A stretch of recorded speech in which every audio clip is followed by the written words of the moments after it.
Today's Gospel reading is from chapter 14 of Luke, verse 1, and pages 1255 through 1256 in your pew Bibles.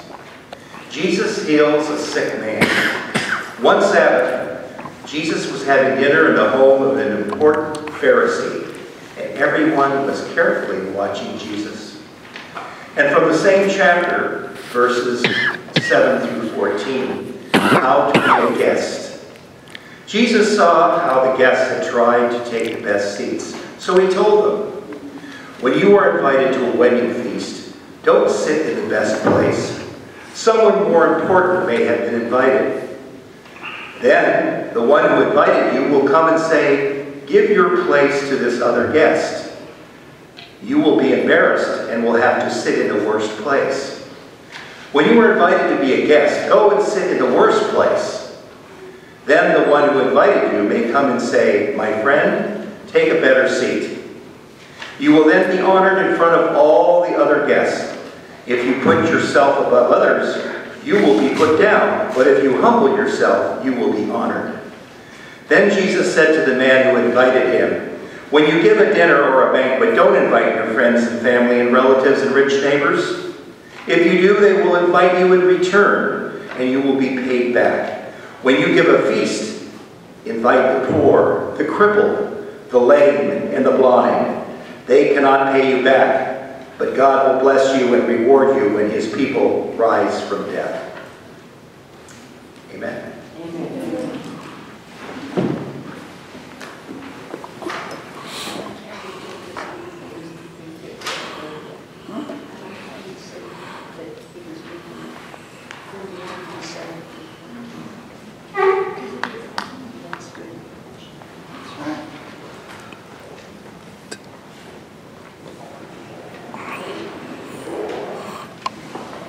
Think about being a host of a party. So often when people invite each other to their homes, it's sort of kind of known that it's supposed to be reciprocal, and so that they invite you to your home. Or if it were a party, you know, if you got invited to a party, then you have to have the party too and invite the same people. But what God is telling us through Jesus in this message is that it is so much more blessed just to invite people that can't return the favor. When we were doing the backpacks at the Santa Anita racetrack for the Foothill Unity Center, these are all children from low-income families. And at this point in their life, they couldn't pay us back. There would be no way that they would have that kind of money, especially since you look at all the expense of putting on something like that. Not only did they get backpacks, but they got school uniforms if they wore uniforms. They got regular clothes if they wore. You know, the older students that got regular clothes. They got every school supply imaginable, including calculators. Okay? They got their hair cut by people that are studying to be cosmetologists. The girls got their nails done. I mean, wow, wasn't that wonderful? Yeah. And it makes you feel good. Because you know you're doing something for somebody and you're making a difference in their lives. But they can't pay you back.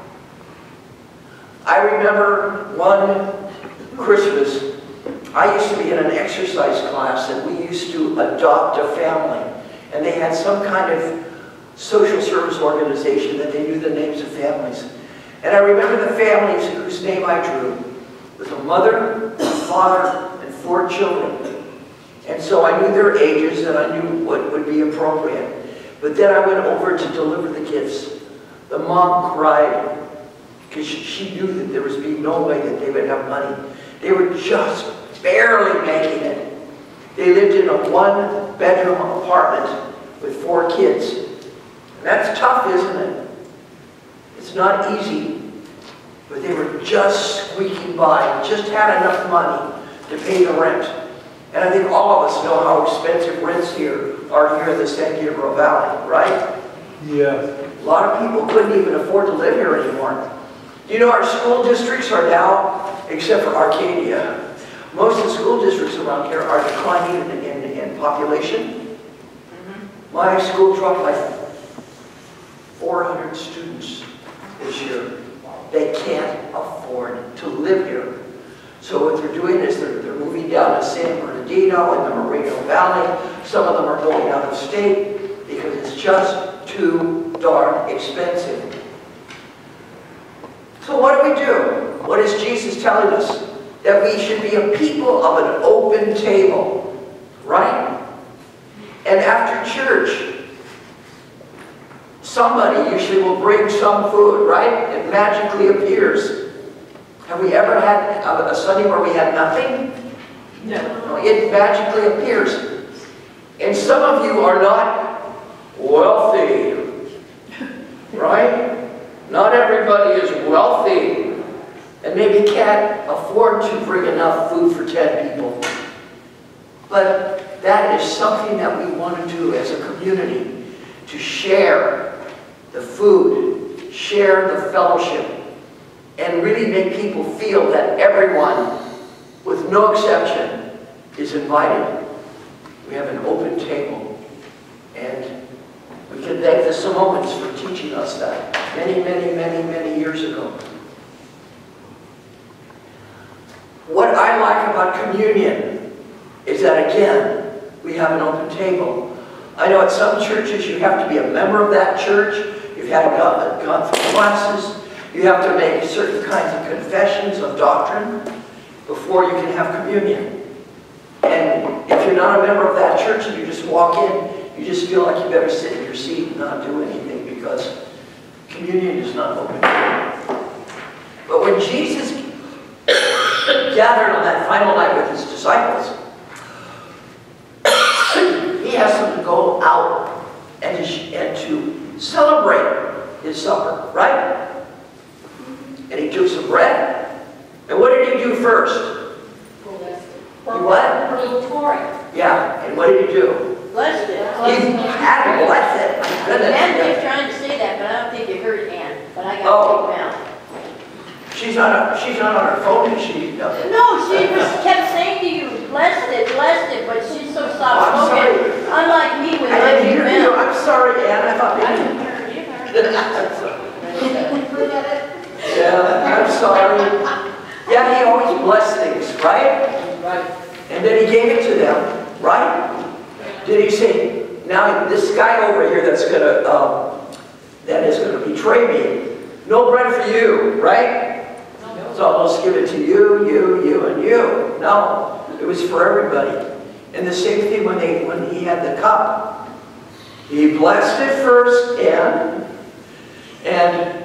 he then gave it to everybody, right? To everyone. And that's exactly what we do. Everyone is invited. I don't care if you're really little and you haven't gone to special classes. We don't care if you're baptized or not. Most people in the first century were not baptized, okay? So if you're not baptized, you're fine, okay? If you are, great, but you don't have to be. And you can come forward and you can join with everybody. It's totally an open table. And that's what we're trying to do here. We're trying to have an open table. And the most open thing that we can do, and I know some people are very depressed about us selling our property and thinking, oh no, what are we going to do? The thing is, look at the opportunities we're going to have as a church. Look at how many people we can help. When we say we want to go out there and we want to help people and we want to make a difference in the community, and there's so many needs out there. One of the greatest needs that we have is for people that want to be documented, but they're having a difficult time and it's very expensive. There is an organization in LA that is absolutely free. The legal service is free to help people become documented or to help them get another visa or to get another kind of a documentation so they can stay here. These folks can't afford a lawyer, but these are lawyers. And the reason why they exist is because there are mainly churches that donate money out of their funds to this organization so that they can go and actually help people. I'm just using that as an example. Look at all the good we can do. Right now, we're just paying the light bill, right? And the gas and all the water here. Oh my goodness, can you imagine with all that grass?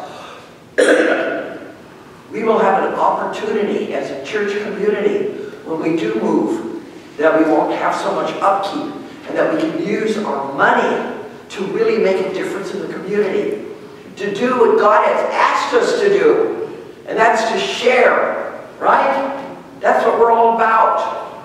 And we can be more about that when we don't have such high utility bills and things like that. So I want you to think positive. Think positive. We are going to make a difference in the community. We are going to be the kind of people that Jesus has called us to be.